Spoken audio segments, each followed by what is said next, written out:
புதுக்கோட்டை அருகே தீயணைப்பு நிலையத்திற்கான அடிக்கல் நாட்டு விழாவில் முன்னாள் எம்எல்ஏ ஒப்பந்ததாரரை ஆபாசமாக பேசியதோடு அரிவாளை ஓங்கியதால் பரபரப்பு ஏற்பட்டது.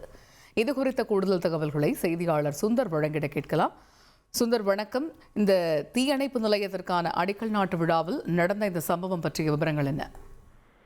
புதுக்கோட்டை மாவட்டம் ஆவுடையார் கோவிலில் 2.59 கோடி ரூபாய் மதிப்பில் தீயணைப்பு நிலையத்திற்கு கட்டுமான பணிக்கான பூமி பூஜை இன்று நடைபெற்றது.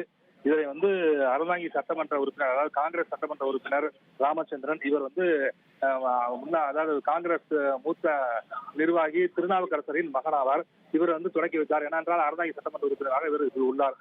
இந்த நிலையில் அந்த நிகழ்ச்சிக்கு முன்னாள் திமுக எம்எல்ஏ உதயம் சண்முகத்தை அழைக்கவில்லை என்று கூறப்படுகிறது. இதனால் ஆத்திரமடைந்த உதயம் சண்முகன் அந்த சம்பவ இடத்திற்கு அதாவது பூமி பூஜை நடக்கும் இடத்திற்கு தகாத வார்த்தைகளால் ஒப்பந்தக்காரரை பேசி தேங்காய் தன்னை அவரே தேங்காய் உடைப்பதற்கான அது வைத்தி ஒரு பிளாட் வாங்கணுமா இல்ல ஒரு பிளாட் வாங்கணுமான்னு ஒரே கன்ஃபியூஷன். ஒரு ரியல் எஸ்டேட் எக்ஸ்பர்ட் கிட்ட பேசு. எப்படி?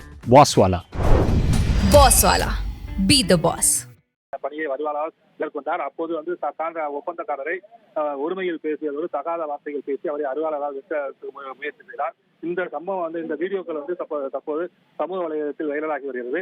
கடந்த வாரம் இவர் உதயம் சண்முகம் ஏற்கனவே திமுக அதாவது 4 ஆண்டு சாதனை கூட்டத்தில் இந்த பகுதியில் அறந்தாங்கி சட்டமன்ற உறுப்பினராக இனி திமுக தான் இருக்க வேண்டும், காங்கிரஸ் இருந்தால் ஜெயிக்காது, இதை தனது தலைமைக்கு காங்கிரஸ் நிர்வாகிகள் எடுத்து சென்றாலும் பரவாயில்லை, அதை நான் தேர்வு செய்து கொள்கிறேன் என்று கூறி பரபரப்பை ஏற்படுத்தது குறிப்பிடத்தக்கதாக உள்ளது. தற்போது ஒரு ஒப்பந்தக்காரரை அருவாளால் வெட்ட முயற்சிக்கும் சம்பவம் உதய சண்முகத்தை பெரும் பரபரப்பை ஏற்படுத்தியுள்ளது. தகவல்களுக்கு நன்றி சுந்தர்.